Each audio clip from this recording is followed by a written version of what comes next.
I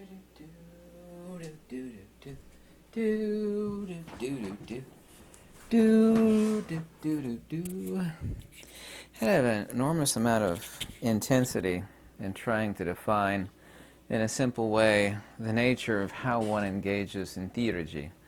Of course, I'm writing a booklet on disobjectification now.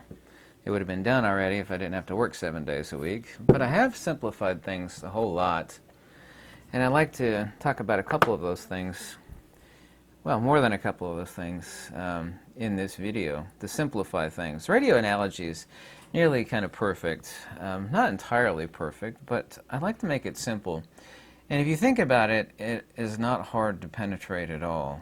Genuine metaphysics is hyperlogical, hyper-rational, does not require any type of fantastical leap of faith, you know, kind of where you have to suspend belief in absurdities when you're like watching a science fiction show or something. That's completely ridiculous, but who cares? You know, it's entertaining. Doesn't take any of that. I know you're not going to remember these words, but I was going to ask you to remember them anyway. Not that it's at all important. These words are in ancient Pali, and it's a phrase that keeps repeating, mano ka vinyanam. Yeah, mano ka vinyanam. It means mentation and consciousness, or specifically thought and consciousness. Now, in the case of the radio, we have the antenna, and the radio, we have the signal, which is everywhere and nowhere. Don't talk about the broadcasting station, because that's taking the analogy too far. In the case of mano ka vinyanam, or mentation and consciousness, in our radio analogy, you know, this isn't a regular radio. It doesn't have a treble setting and a bass setting where you can actually set those things. And also, too, they've got a volume knob. Obviously so. But those things are specific to the processed signal, because what comes out of the speaker is not the signal. The signal, of course, is something different. That's EMF. What comes out of the speaker, of course, is a modulation with a frequency that is just conventional sound, is it not? So, in the case of mano ka vinyanam, or mentation and consciousness, we're talking about the interpolation and the machinations of how the radio actually interpolates that signal, and, you know, and your own little desires of how you want to set, you know, the volume, the treble, the bass, you know, all of the aspects of what comes out of the speaker. You know, say it's your favorite music and comes to your ears. And this is all anybody knows.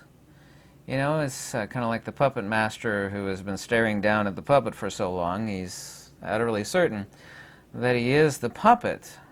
And people don't realize, when I've said this a million times, that you can't think your way out of a thinking box. How incredibly simple that is. This is not the implication thereof of trying not to think, rather to understand what is antecedent or prior to that psychophysical individual. Mentation and consciousness is all anybody's known, so they don't have an idea of what is antecedent or prior to that. And this, of course, is where we get the idea of Platonic and Indian recollection, not recollecting what you ate yesterday for breakfast, rather recollecting oneself, that which one truly is, which is not the mentation and consciousness. People will literally sit there and try to think their way out of a thinking box. And I know why they do that. I'm not saying anybody that does this is stupid or ignorant. Everybody is ignorant, of course, but people don't know anything else. They think they are that and only that, and this, of course, is incredibly unfortunate. In the case of our analogy, the broken radio still tunes the frequency once the theurgy is ended. So once you actually end theurgy, then, of course, you know, embodiment continues as it conventionally does with any other human being.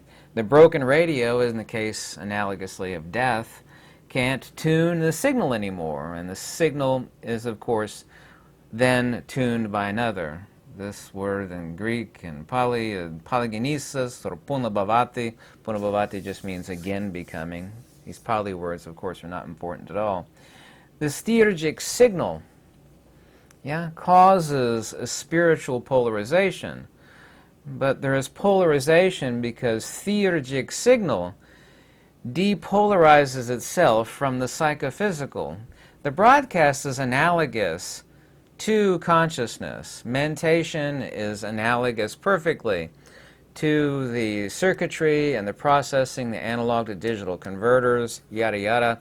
Inside of the radio, this is equal to mentation, or in the case of any individual, any living being. And a living being is, of course, the consubstantiality of matter and spirit. And then when you have these two, the third of which requires water, because water is required for life, you have mentation and consciousness. And this is what people use and employ. These are the only two tools living beings have ever had, to their knowledge anyway, unfortunately.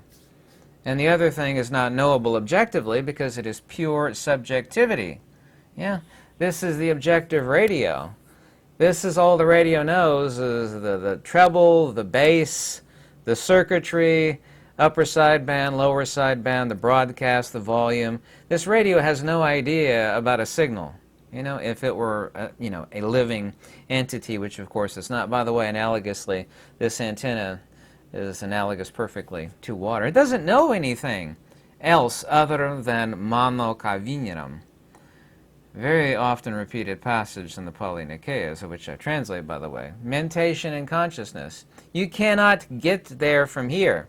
You know, you can't build a log cabin if your only two tools are a box of crackers and a bowl of Jell-O. You can't get there. You see little kids playing with crackers and Jell-O. It's like, you're never going to build a log cabin. Well, this is all we've ever known. We've been eating crackers and Jell-O our whole life. We're trying to build a cabin. You're never going to build a cabin with crackers and Jell-O, right? This is what every human being does. And then people, of course, are completely confounded when I talk about theurgy, disobjectification, this anamnesis. When there is polarization, this is why every wise person suffers. There's the case of Jesus' temptation in the desert by Satan, which just means adversary. It's not a separate individual. There's one and the same person when spiritual polarization occurs. The self is always at war with what is not the self. That's an ancient passage, by the way. Fools don't suffer that in this life. There is no distinction between the psychophysical self and the transcendent self. The totality of those is one thing, i.e. the fool. This is the reason why fools don't suffer that type of suffering in this life. So the self is always at war with what is not the self. Undergoing theurgy, you do have polarization between the transcendent self and the immanent self. In the Sanskrit, this is called the jivatman, the immanent self, the meaning the living soul, which is, of course, a reference to mano kavinyaram, i.e. living consciousness, or the living soul, as it would be called. To understand theurgy, and it's not difficult at all, first you have to understand that it has nothing to do with mentation and consciousness. So let's dig a little bit deeper. Suvimutta chitasana, ancient Pali phrase. The thoroughly liberated spirit, or nous, or mind. By the way, mind, or chitta or nous, is not a reference to the psychophysical. Yeah?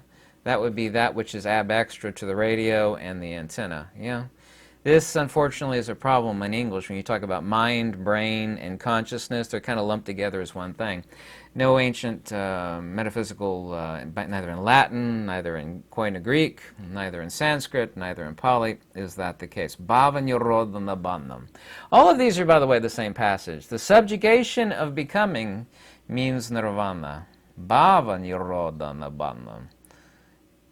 The subjugation of becoming. Well, what would be becoming? Wouldn't that be frequency? Wouldn't that be modulation? And we're getting to, well, how would you demodulate?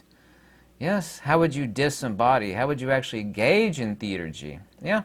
Isn't frequency a type of phenomenalization? We have a transverse spatio-temporal component making up the circuit of light or radio, by the way, all of which, of course, is EMF. Isn't modulation a perturbation? Pretty sure when we're saying frequency or when we're saying wavelength, we're talking about a disturbance, right? You take a rope and you nail it to the wall, and you take the other end of the rope and you flick it, and you're modulating it, and you're creating a frequency. This is a perturbation. Yes, wouldn't that be vritti? Vritti means perturbation, yeah? Bhava nirodha nibbana, the subjugation of becoming, means nirvana. Yoga chitta vritti nirodha, very, very important passage. This means the subjugation of nirodha, of the nous or spirit, chitta, i.e. yoga, meaning nirvana. The fruit of yoga, of course, is nirvana. Vritti, vritti means perturbation or disturbance. This is no different than saying frequency. So I could actually translate this into modern language, and we're talking anytime you're engaging in mentation, i.e. thought, you can't think your way out of a thinking box, or consciousness, we're talking about a disturbance, a frequency. The mere thought of thinking, even trying to unthink, even attempting to not think is itself a modulation, which is both laughable, ironic, and very, very hilarious metaphysically, by the way. I'm gonna focus on not thinking. All you're doing is creating more disturbance. Yoga chitta vritti nirodha. Yoga, or the fruit of yoga in nirvana, is chitta vritti nirodha. The subjugation of nirodha, the perturbations or the frequencies of the nous, or the spiritus sanctum. Whatever language you want to use, doesn't make any difference to me. This is frequency. This is mentation and consciousness. Mano kavinyaram. We're narrowing in on what theurgy actually is, i.e. disobjectification. Titam chittam ajatam susantitam suvimutam. With the nous or spirit, i.e. chitta, steadfast, i.e. upon itself, ajatam. The very soul, this is the supremely steadfast and to be thoroughly liberated. And that would be no different than saying, take a frequency and assume that the frequency is sentient in a transcendental sense. Kind of like the living algorithm in the Terminator movies, right, where the actual algorithm or the signal that makes up this robot is aware, analogously, not perfect analogously though. The removal of frequency.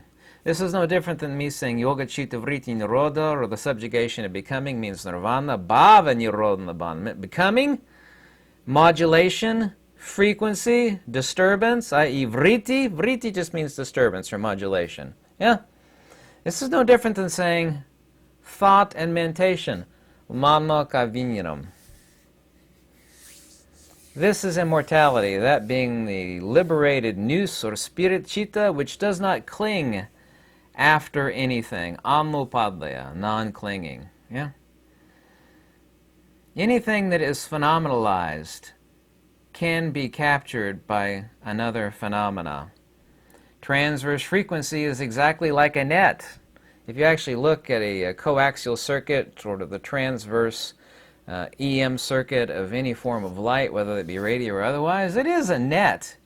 It's a net of its own making, whereby which it can be captured. There's no radio, and I've said this, and this is really important. I suggest you think about it. There's no radio on Earth, no matter how expensive, that can tune a signal, which wouldn't be a signal by definition, if it didn't have a frequency or wavelength. It was 33 degrees under fair skies.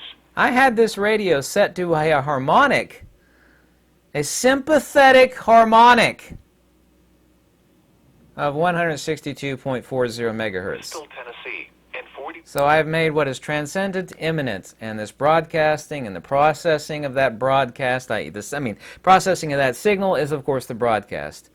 The A to D analog digital converters, the speaker, and of course the broadcast is not the signal at all. The signal is EMF radiation. The broadcast is a disturbance of the air. Yeah? Isn't that the case when you're listening to any type of audio?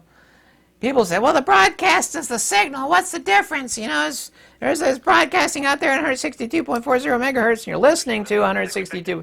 What I'm listening to is an interpretation by this complicated little device, it's not really that complicated, of a disturbance that is everywhere and nowhere. Don't take the analogy too far, but it's really, really, really close. Frequency is phenomenalization. Phenomena, of course, only captures other phenomena. A signal without frequency, without wavelength, is not technically a signal at all. It would be pure inertia. It would be the true definition of energy. When people think of energy, they actually think of the release of energy. Like, if this were a real fireplace, like, look at that energy. It's like, no, that's the impotency of energy. The energy was stored in the logs, you lit it on fire, then you released the energy. That's the impotency of energy. This is why you end up with ashes, of course. This is also, too, the reason why the body has always been compared to a fire, because the body, while it's alive, is warm, just like a fire. You know, when it dies, it goes cold. The noose or the will is burning the fuel of the logs, but let's not get into that. So, can you think your way out of a thinking box? And the answer is no, you cannot. So, how does one demerge from the corporeal? Demerging, yeah.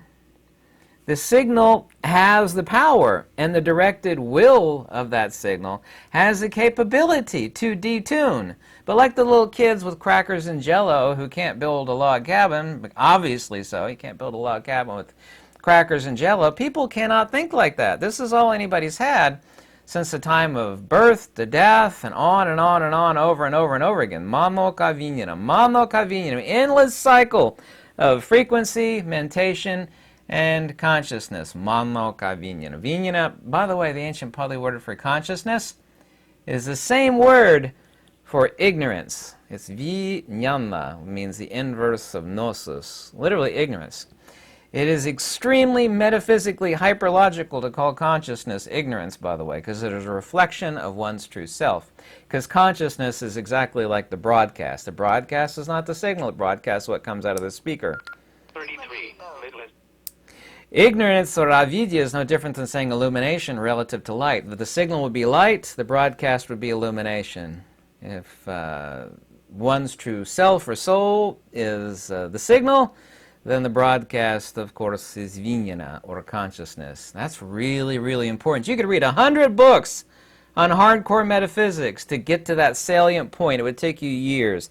I just told you what 100 awesome, not crappy, but awesome books on metaphysics will teach you, except I just said it in a matter of a few seconds.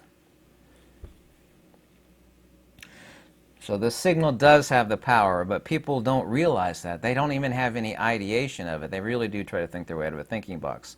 Also called astral travel, also called remote viewing.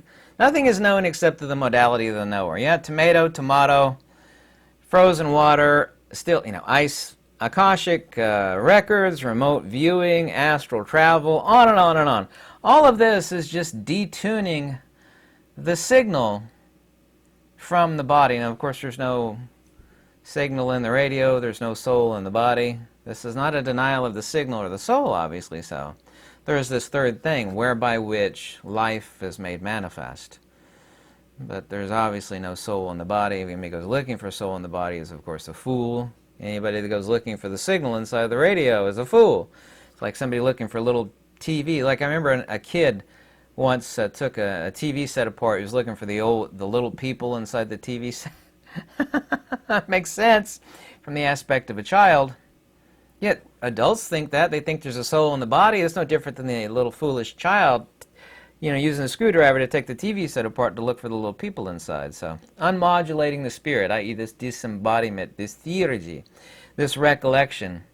I wrote an article on this, and the link is in the description below, that people are engaging in melite, by the way, mineme. This is where the word meditatio comes from. There's a word I never ever used because it has no true meaning. It is completely 100% a-specific. There's 8 billion people on Earth, and there are 8 billion personal, and everybody's got their own personal belief of what I know what meditation means. Meditation means this, this, and this. By the way, melite, there's 3 Greek muses originally. There's Eoria, Melite, and Mineme. Specifically, these are the song, the logos, and of Eoria, and rituals and artifice, like the demiurge, and Mineme, meaning recollection or anamnesis. Recollecting, yeah.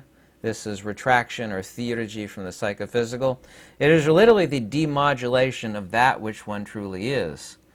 This demodulation is no different than saying yoga chitta vritti nirodha. The subjugation of the perturbations of the nous or spirit leads to, I really can't point this out enough, it's so important. Everything that you call astral travel, remote viewing, Akashic records, which are all one and the same thing, is no different than detuning the modulation of the signal. When there is a detuning, if the signal were somehow sentient and it had will of itself due to some bit of wisdom, and I was tuned into the frequency, right? This forecast is valid. Eventually it would just turn to static. the signal would be detuned from this radio, would it not? What would happen if the signal which was tuned by this radio had the self-capacity to detune, i.e. to remove its modulation, i.e. its frequency and wavelength? Something amazing would happen. This sentient signal, analogously, don't take the analogy too far, would begin to do this from the radio.